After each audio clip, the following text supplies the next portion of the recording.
Hello, and welcome to Revolutionary Ideas, the monthly Marxist podcast from Socialist Alternative. In this episode, we will be talking about the ideas of Leon Trotsky and their relevance for the 2020's. Long attacked and smeared by Stalinists and capitalists alike, Trotsky's work still provides immense use for a new generation of socialists. But what did he actually stand for? What role did he play in the Russian Revolution? And what was the nature of his fight against Stalin's dictatorship?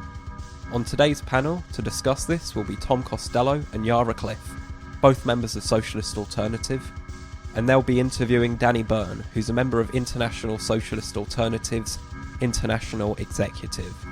Over to the both of you. Hi, and welcome to episode 3 of Revolutionary Ideas. This episode, we're going to be discussing the ideas of Leon Trotsky and whether or not the ideas that he pioneered in many ways, the ideas of Trotskyism, are a solution for the 2020s, for this very stormy decade that we're entering into right now.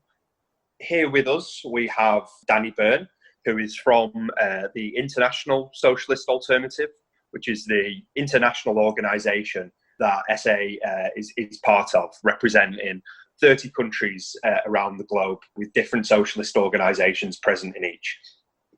So first off, Danny, I know, we'll often kind of hear the name of Trotsky being brought up a lot, as a well-known historical figure. But I guess what a lot of people will wonder is, who actually was Trotsky and what did he stand for? What did he have to contribute? Yeah, thanks. First of all, I think that there's very few people in history that deserve our attention more than Trotsky does. And he is actually one of the most important figures of the 20th century, certainly, and of history in general. And one of the things about Trotsky is that there's so many different sides to him. On the one hand, Trotsky's importance, if you like, the first part of his life was as a thinker. Trotsky was one of the outstanding Marxist thinkers and writers, and he was someone who didn't just kind of regurgitate what Marx had done before him. He was someone who was a real pioneer of Marxist thought and Marxist theory. He thought outside the box. He made Marxist theory apply to new situations in new ways. He was one of the most, prolific writers in Marxist history. But like all kind of, real, genuine Marxist writers and thinkers, he wasn't just like an intellectual, as you would say today.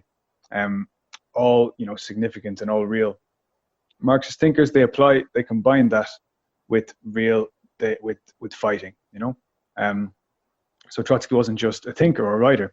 He was also someone who strove throughout his life to build a movement, to build a revolutionary movement. And he actually became a mass leader. He became, the leader of millions. He became, one of the two central leaders of the Russian Revolution, the most significant event in the whole of the 20th century. He was, unfortunately, maybe we haven't had the privilege of listening to him, but he's gone down in history as one of the most powerful public speakers.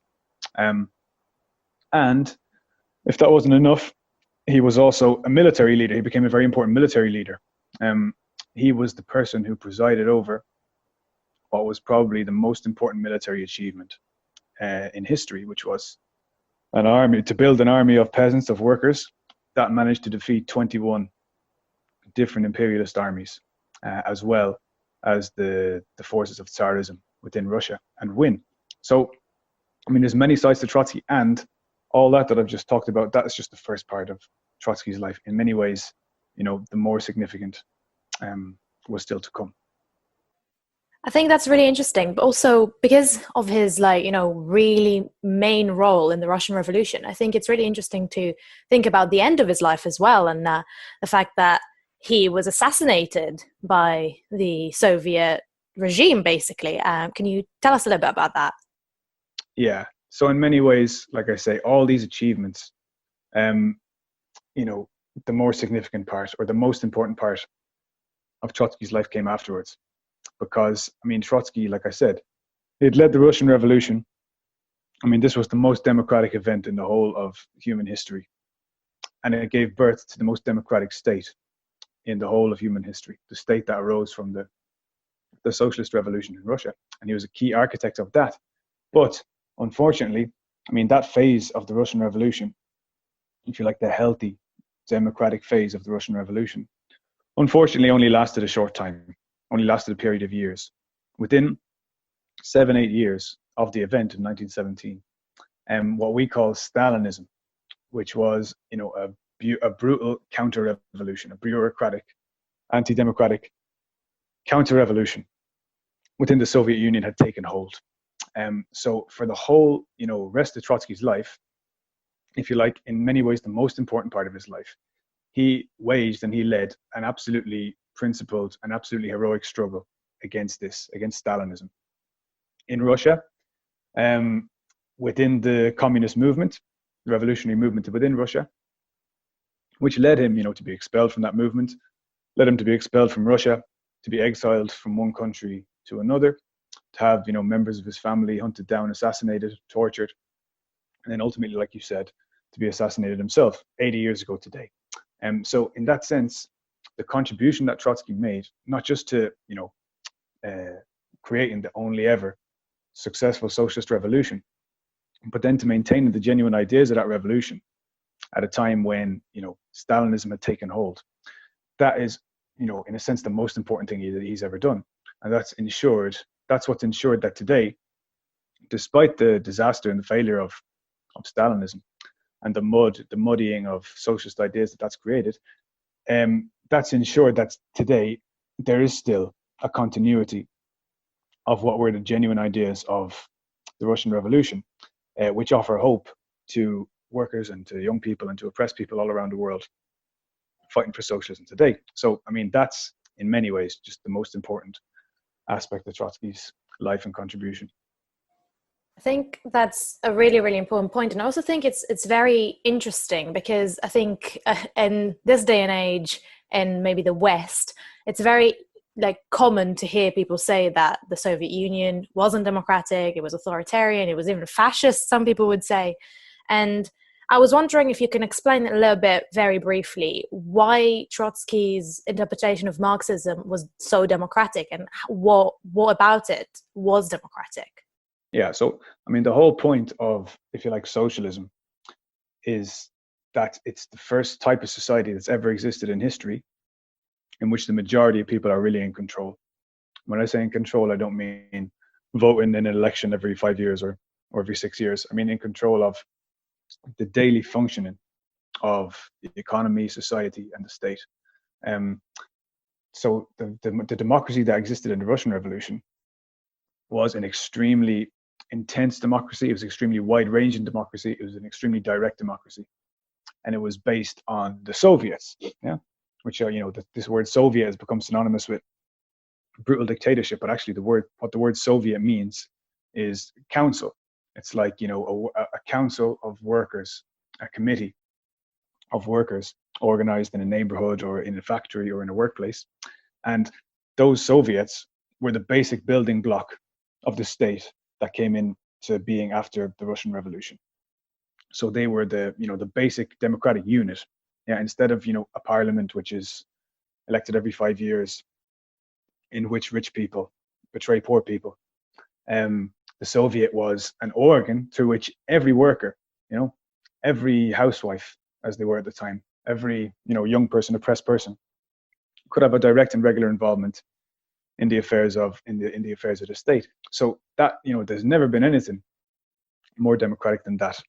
Yeah, I think those are some really good points that have come out in the discussion so far. Another thing that I noticed about all of this as well is how Trotsky is very well known for, you know, his opposition to Stalinism. He's very well known for being the one who had the assassination with the ice pick or the ice axe in Mexico in the early 40s. And I think, like, one thing that strikes me about it is how a lot of people who will, you know, reject Stalinism will think, oh, well, Stalinism is just kind of something inevitable. You know, Marxism leads to Stalinism, the Russian Revolution was always going to lead to Stalinism. And one big idea that Trotsky always put forward, well, in his own words, he said, there is a river of blood that separates Marxism and Stalinism. They're not something that flow downstream, and it's actually sort of incumbent on us as Marxists to continue to defend Marxist ideas and to point out how Stalinism doesn't represent those ideas. I think that's a really key contribution he made as well. But I mean, I think he also had many kind of new and interesting ways of framing these kinds of ideas. For example, a term that he began to use in the late 30s, the term transitional demands. I'm wondering, Danny, if you could maybe go into that a bit and explain what he meant when he was using that term, when he was talking about transitional demands. So, yeah. So the transitional demands, that's a term that comes from a document which is called the Transitional Program. And that was something that Trotsky wrote later on in his life in the 1930s. And actually, it was a founding document. It was like a founding document for a new organization, which was the Fourth International. Now, the Fourth International was because, after the Russian Revolution, a very powerful international organization was built called the Communist International, or the Third International. But this process of Stalinist counter-revolution that we talked about in Russia, of course, that then became replicated in all the communist parties around the world and throughout this international. And, so a Fourth International was founded under Trotsky's leadership that was going to renew the ideas of genuine Marxism and the Russian Revolution and Lenin, etc. So the Transitional Program, it's a very important document. And the best way to acquaint yourself with it is to read it. And it's actually a really accessible document and a really interesting document to read. And it's available online for free. So the starting point of the Transitional Program is, and this is really interesting today, you'll listen and it will sound familiar to you, is that the whole world situation was kind of like rotten ripe for socialism. There was a devastating crisis of capitalism. There was the 1930s Great Depression. Global capitalism was about to drag the whole of the world into another, even worse, devastating world war that they promised would never happen again, in the Second World War. But at the same time, there was a problem in that objective situation where the capitalism was ripe for being overthrown. In terms of the other side, in terms of the working class, the leadership of the working class, that was the decisive problem, because in a sense, in the 1930s, the working class was stronger and more powerful than it had ever been. It was organized in its millions around the world. It had very powerful trade unions. It had an extremely important economic power, but it was led by essentially different types of leaders who were basically essentially committed to the defense of the system. So this contradiction between, the objective, rottenness of capitalism, but then the absence of a leadership, which was so decisive in the Russian Revolution to overthrow capitalism, that was the kind of central starting point for the Transitional Program. So in terms of like transitional demands, right? The basic idea behind transitional demands was that, of course, in any period, the working class, will be fighting primarily in relation to the day-to-day problems that they face, the day-to-day issues that they face. And they will not be associating the struggle for those day-to-day problems with the overall task of, transforming society or abolishing capitalism. But what Trotsky explained, and this is very relevant today, is that even, in the fight for day-to-day reforms that, stop short of revolutionary change, in the situation like there was in the 1930s, to really fight for those reforms necessitated also having the broader perspective, and necessitated, linking the fight for those reforms today to the struggle to change society, to a revolutionary struggle. So what Trotsky meant by transitional demands were demands that connect day-to-day demands. For example, the demand for a very generic demand, which for a rise in wages, a demand for greater taxation on the wealthy, etc. For those demands for a connection to be made, a transition to be made between those type of demands and then demands which questioned and threatened the whole capitalist system. In essence, the socialist demands to transform capitalism, to address who has the wealth and who controls the wealth in society. So that was, if you like, the meaning of transitional demands, and that's something that we still see as socialists and, you know, Trotskyists, if you like, today, still see that as fundamental to how we approach politics and our program. Yeah, I think when you were talking, I was really like thinking about the situation that we are in today, and like you said, it's really reminiscent of it. And I think it's a really important point, because like as socialists, we all believe that you can't, even though we can win some victories in like on the basis of capitalism, it doesn't mean that we can actually win everything that the working class needs.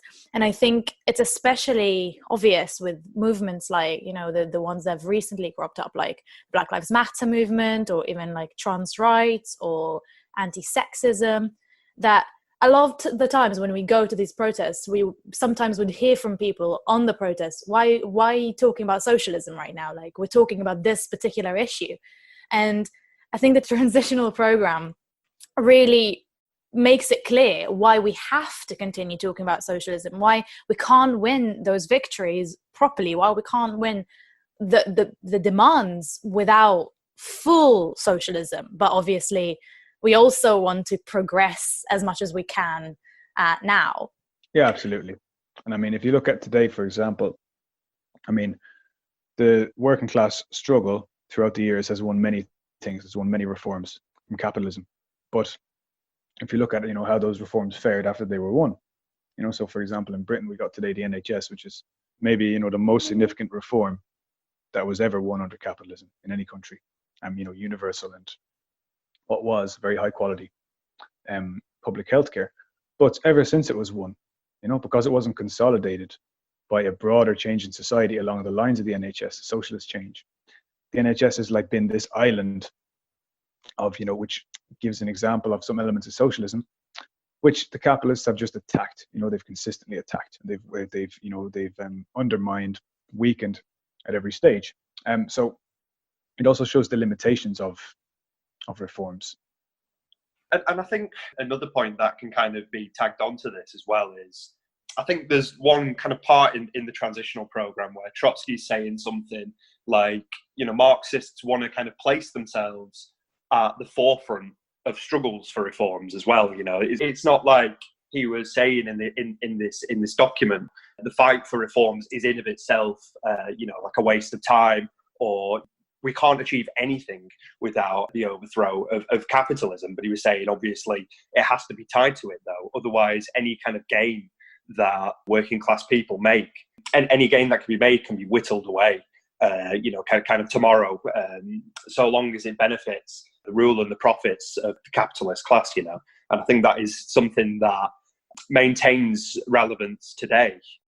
And I mean, the thing is as well, like, if you look at some of the things that Trotsky was saying in the transitional program about the kind of decay of capitalism at the time, but the kind of weaknesses of, you know, the parties of the working class in terms of their leaderships, I think that they're also a case of how Trotsky was this great Marxist thinker, but wasn't beyond getting certain things wrong. Because I think overall, obviously, that position is correct. You know, he was talking about how in the 30s, there was this prolonged crisis, but no revolutionary party that could give a leadership to, you know, these struggles of the working class, struggles particularly of the unemployed. So he said that the conditions were actually overripe for revolution. You know, he almost felt like the time was running out a little bit. But one idea that he put forward in the transitional program was that this crisis of capitalism would continue after World War II. And I mean, one thing that, you know, he didn't necessarily like foresee was, you know, that kind of prolonged post-war boom that did end up taking place, you know, in the 40s through to the 70s. And obviously, the point to make is Trotsky wasn't alive to update his analysis. And it kind of shows that he was a great Marxist revolutionary, and also a person who was capable of kind of dropping ideas, taking on new ideas. His ideas evolved throughout his life. I'm sure, you know, had he not been assassinated in 1940 in such a brutal way as he did, then his ideas would have undergone further evolution. And I guess it's our job to uphold many of the ideas that Trotsky put forward, but also kind of recognizing how they might have to be updated or reframed for now. I mean, another question as well that was kind of been on my mind a little bit was one kind of essential part of Trotsky's criticism of Stalinism, particularly in the 1930s, was in the approach that Stalinism started to develop towards forming coalitions. There was this Stalinist idea of the Popular Front, which, was particularly argued against by Trotsky. Could you explain what the Popular Front was and whether those debates are still kind of relevant today? Yeah. So, I mean, if you look at all Trotsky's thought, right, one of the things that permeates through it all, and one of the kind of threads through all Trotsky's thought is he's very convinced that the capitalist class has got nothing left to offer humanity. That the capitalism, its historical mission is totally finished, and there's no such thing as progressive capitalism. So the working class can't hang its hopes on capitalism or on any national capitalist elite, on any faction of national or international capitalism. And in that sense, the resolution of the immediate, the burning problems of the working class in any country, they can only be resolved by the working class struggle in a united way against the capitalist class. That is the essence of this question of the Popular Front. Because even though those ideas, they may sound just like basic anti-capitalist Marxist ideas, they were not. Ultimately, the ideas that were put forward, during the 1930s, for example, by what we would call Stalinist political organizations or leaders, but also of what we would call reformist, social democratic leaders, was often to try and pin the hopes of the working class on one or other section of the capitalist class, or to put it better, to give the mistaken impression that the working class could have allies within the capitalist class for its causes and for its struggles. So the idea of the Popular Front, it was mainly an idea that was discussed in the context of fighting against fascism in Europe in the 1930s. The idea was, which was put forward by Stalinists, by Stalin himself and by the international defenders of Stalinism, that in the fight against fascism, the workers' organizations had to do everything possible to build alliances with the so-called democratic capitalists who were against fascism. And this is an idea that Trotsky, bitterly opposed. And ultimately, it's actually an idea that paved the way for the victory of fascism and the defeat of the working class. Because Trotsky understood what fascism was. I mean, fascism wasn't a question of a group of bad capitalists against a group of good capitalists. Fascism was actually an ideology and a system of government that the whole of the capitalist class embraced in the countries where it came to power and internationally. I mean, if you look at all the examples, Germany, but also Italy, Spain, etc., fascism came to power after revolutions, after working class revolutions, which ultimately failed because of the absence of a revolutionary leadership that Trotsky has explained, also in the transitional program, which we talked about. So Trotsky understood that there was no way that an alliance could be built with capitalists to fight against fascism, because fascism represented the response, the last-ditch response of the capitalist class to prevent working class revolution, to prevent socialism in the West. So Trotsky, against the idea of a popular front, which, like I said, means an alliance between workers and capitalists, he put forward the idea of the united front, which meant a united front, a united struggle of all those who really had a stake in the fight against fascism, which meant the workers, the youth, and the oppressed peoples. So that meant that workers' organizations of all different types, social democratic types, even Stalinist organizations, as well as real revolutionary Marxist organizations, trade unions, social movements, etc., youth movements, that they should all unite. But that the only effective alternative to fascism, which was capitalism fascism was capitalism in decay. It was a particular form of capitalism. The only way to effectively oppose it was to link it to a struggle against capitalism in general. And for the success of these revolutionary movements, which fascism had arose to defeat. So that necessitated, class independence, if you like, the independence of the working class. So the whole point of Popular Front or Trotsky's idea, the United Front, is basically the idea of, are there good capitalists and bad capitalists? Yeah. Trotsky says no, and we agree with him. So I want to ask you about that, because I think it's really interesting, because there's always this idea that, Trotskyists don't work with anyone other than their own faction. But I think that's like, and its basis opposing the ideas of Trotskyism. We just work with the people who are actually there for our interests as well. But I wanted to ask about, that it's not always that clear cut. If we talk about the Labour Party, for example, in Britain, then there's various layers there. Like, do we work in the Labour Party, even though it's not necessarily always a workers' party in the way that that represents working class interests to the full, or do we just not bother with them? Yeah, so I think the idea, it's a good example in a sense, the idea of the Labour Party, because in general in the Labour Party, sometimes more, sometimes less, but in general throughout history, there has tended to be people in the Labour Party who represent both classes. Yeah, there's been like a left of the Labour Party, which often is based on trade unionists and young people, which was the case under the leadership of Jeremy Corbyn, especially, and also in previous decades. And then there was a right wing, and the right wing were the out and out representatives of the capitalist class, the industrialists. Yeah. The Blairites, if you like. It didn't start with the Blairites, but the Blairites were the kind of ultimate representatives. Now, obviously, that's a very important struggle. And whenever there's a struggle between the working class and the capitalist class, we support the working class. And what is necessary is for the working class to defeat the capitalist class. And within the Labour Party, that would mean the left, defeating the right and taking control over the party. But what the history of the Labour Party has always demonstrated is that unless that's your objective, unless your objective is to end, if you like, the class struggle within the Labour Party and make it an actual workers' party, and not a party where there's working class and capitalist interests represented.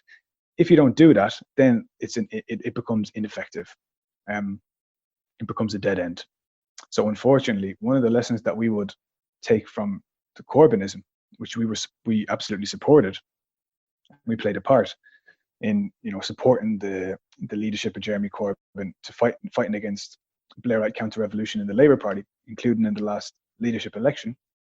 One of the lessons is that this attempt to reconcile the interests of capitalists and workers within the Labour Party was a total dead end, and actually was the central reason for the defeat of Corbynism and the Corbyn leadership.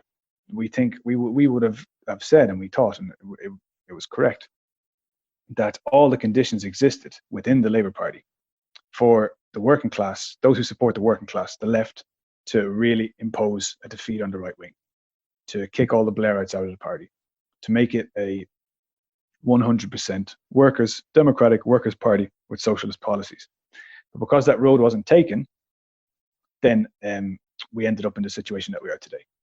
One idea that I also got from these points from both Danny and Yara as well were very kind of similar to what I was thinking in terms of how at root the ideas about the Popular Front, the ideas of the United Front, how they differ from one another, they do have this relevance for the present day, because fundamentally they are about the question of, should the working class organise independently, or is it permissible from a Marxist standpoint to form these coalitions with one kind of particular section of the ruling class?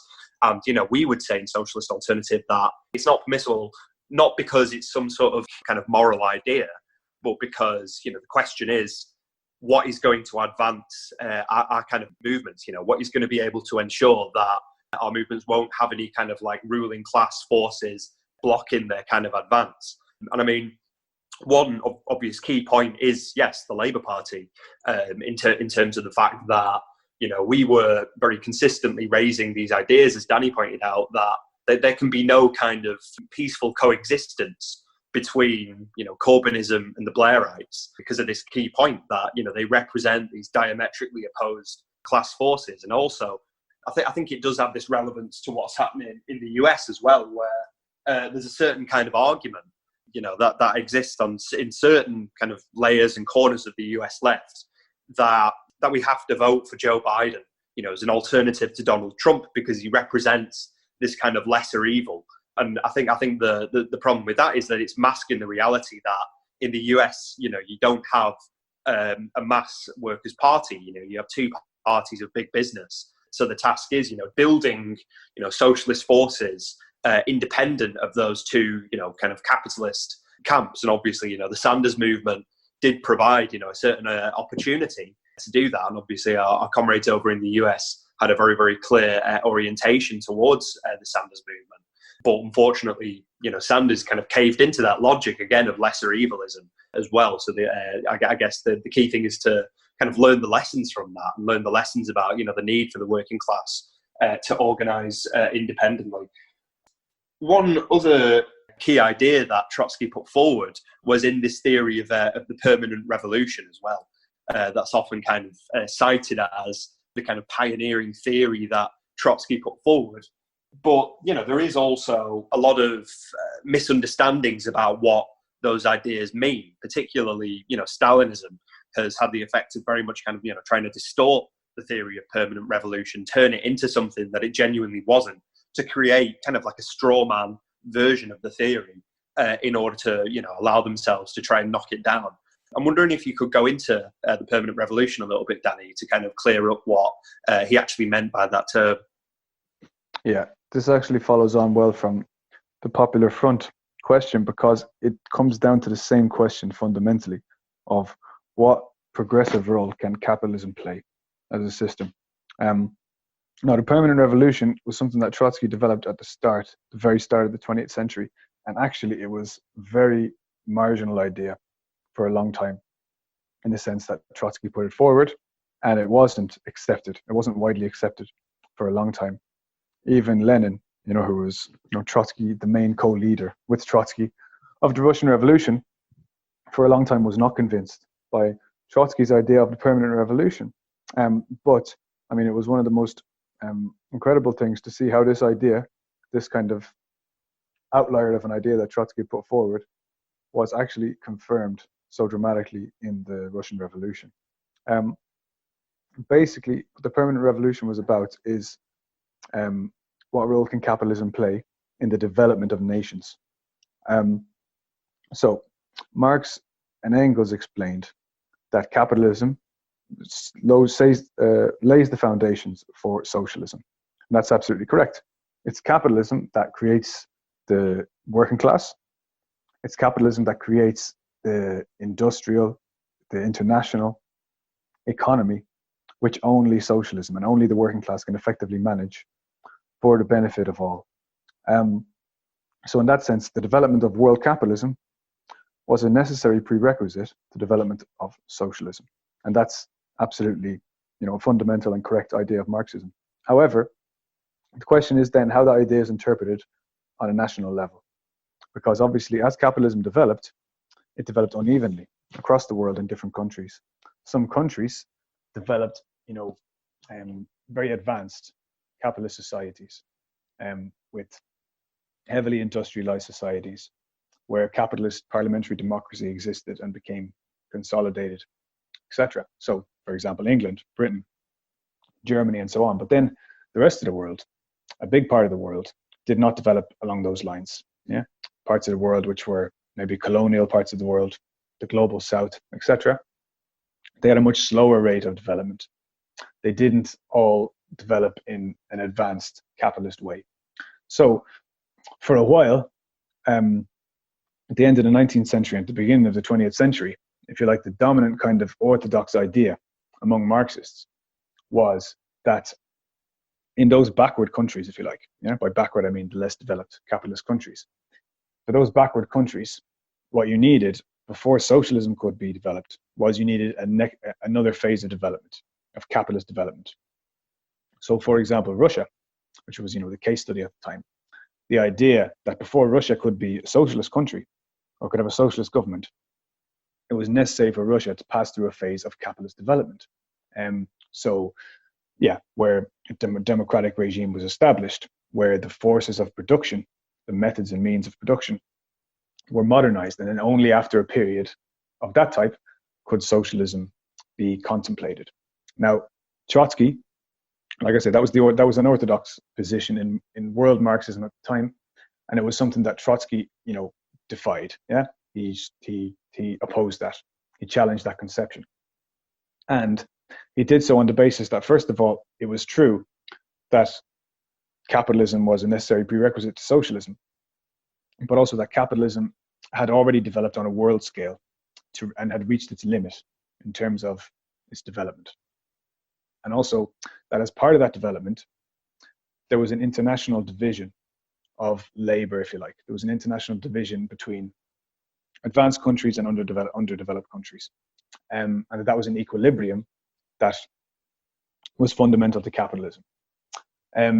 So, for example, this meant that the capitalist elite, the local capitalists, the local oligarchs in, more backward countries, less developed countries, they were inherently incapable of carrying out in their countries the capitalist revolution in the same way that had been done in the advanced capitalist countries. Because those local oligarchies, those local elites had developed not as independent, strong, revolutionary, if you like, capitalist elites, as had been the case in the West previously, but they developed as subordinate, they developed as vassal classes to international and to world imperialism. So those oligarchies and those elites, those ruling classes, were incapable of playing the role in the development of, their own countries that the capitalist class had played in the development of, for example, England, France, etc. So what did that mean? So Trotsky said that meant that in those backward countries, it would be necessary for the working class to lead a struggle in which those countries would, if you like, skip a stage of development, and that the working class and the oppressed would, by carrying out a revolutionary change, they would resolve in one fell swoop the problems of the capitalist underdevelopment of those countries, but also at the same time carry out a socialist revolution, and that would be resolved fundamentally. The backwardness of those countries would be resolved fundamentally by the spread of revolution internationally. So in the case of Russia, the working class could take power in backward Russia, but in order to consolidate and establish socialism, it was necessary for Russia to be joined up with the advanced capitalist countries, so especially Germany, France, Britain, etc. So that was the essence of the idea of the permanent revolution, and it was actually a very important idea, because whether you agreed with it or not was fundamental to what you thought were the tasks of the revolutionaries in Russia. I mean, was the task of the revolutionaries in Russia to assist the Russian capitalists in modernizing Russia, or was it to organize the working class to overthrow Russian capitalism? Very important difference. And then you saw in the Russian Revolution, the idea of the permanent revolution be completely borne out. Yeah, and I think it's really relevant to today as well, because obviously in the 1930s and 1910s and early 20th century generally, there was a level of globalization, but I think the ability to see how global the world was, but also how global it's gonna become, because now we live in a world that's basically almost completely global, and the working class is global, but also the ruling class is global.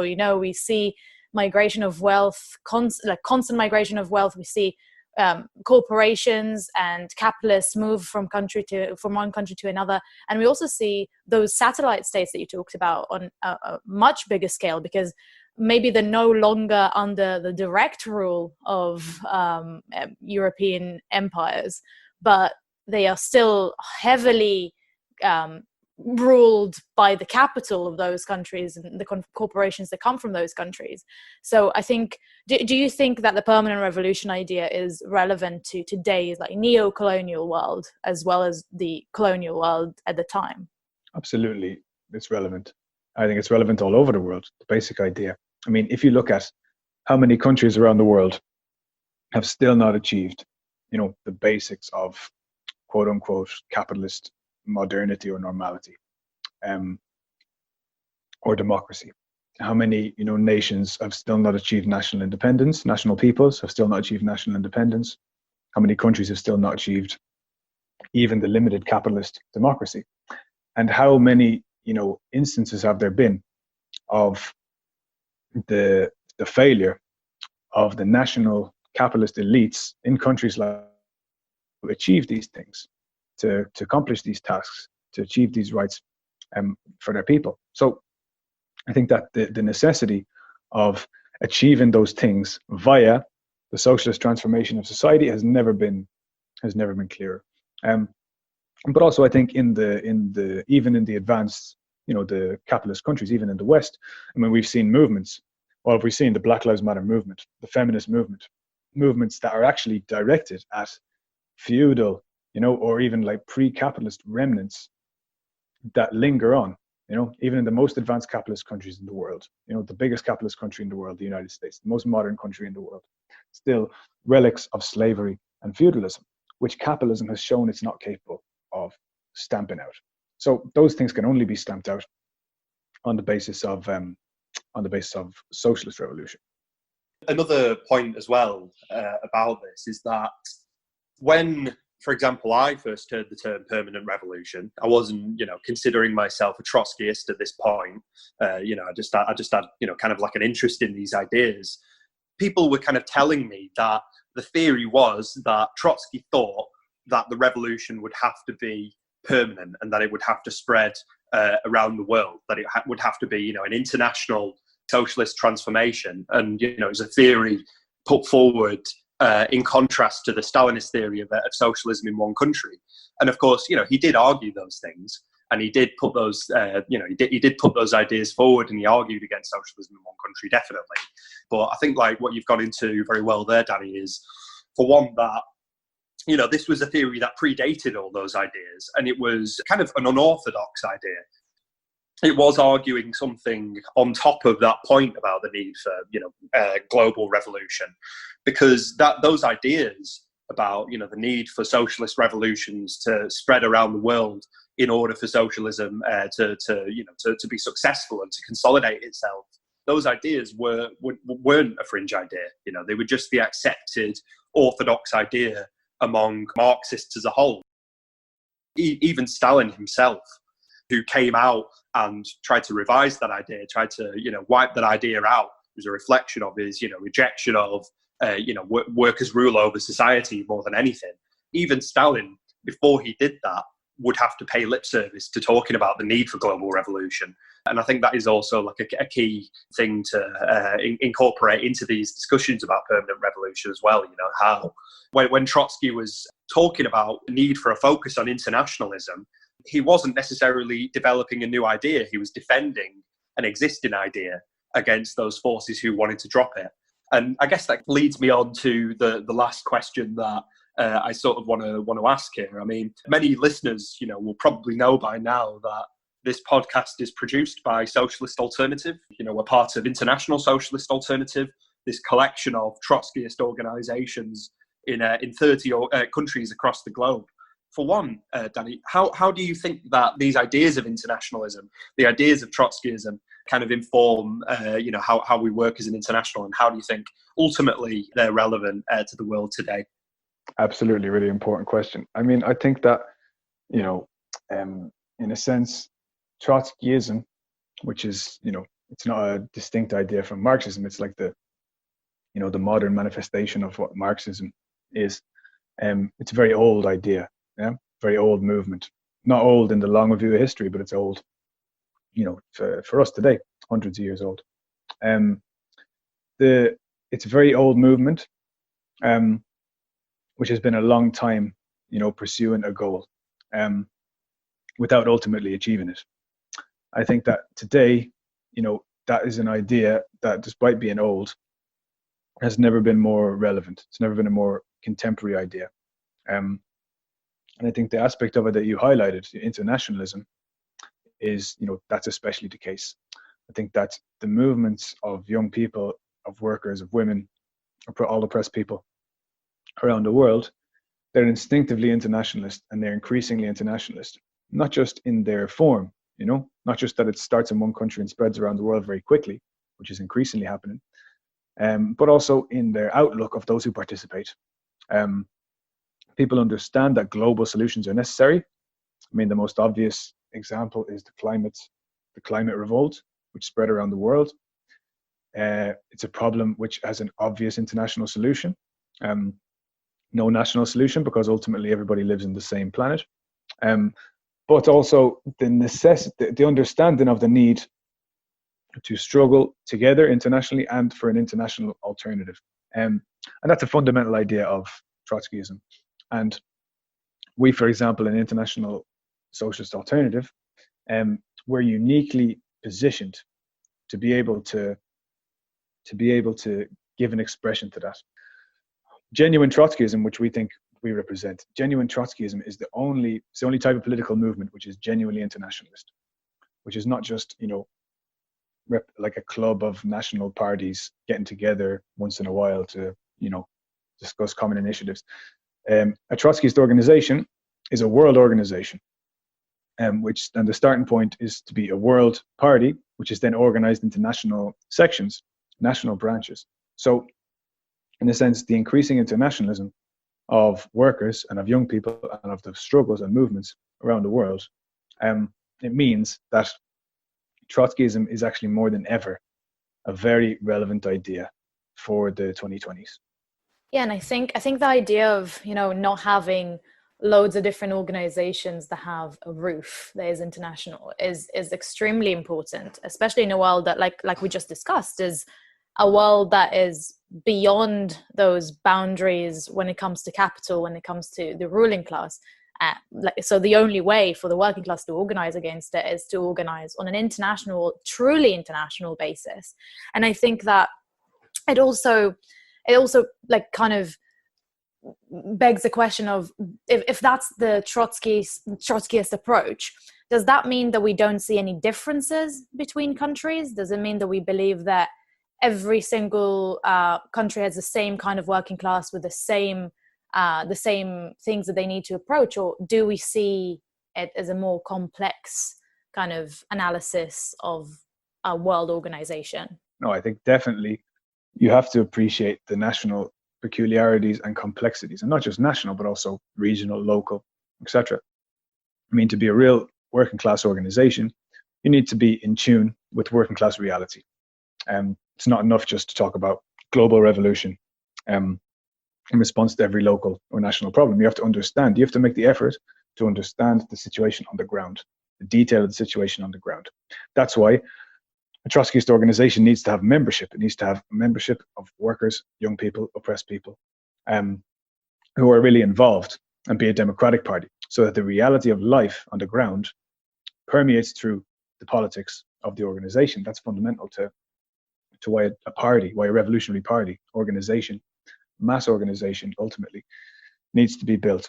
But at the same time, it goes both ways, because on the one hand, I mean, today, it's actually impossible. If you look at any country around the world, the main political themes, the main political processes taking place in a country, it's impossible to understand them from a purely national standpoint.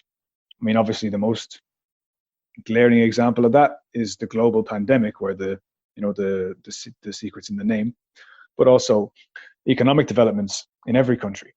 They start from the reality of the world economy.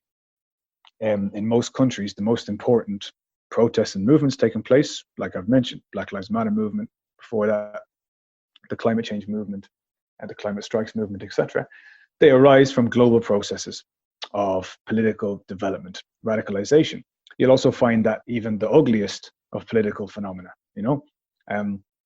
it's no coincidence that we've seen Trump, Bolsonaro, Boris Johnson, Duterte, etc., all arise at the same time around the world because they're part of a global political phenomenon. So, I mean, it's really important.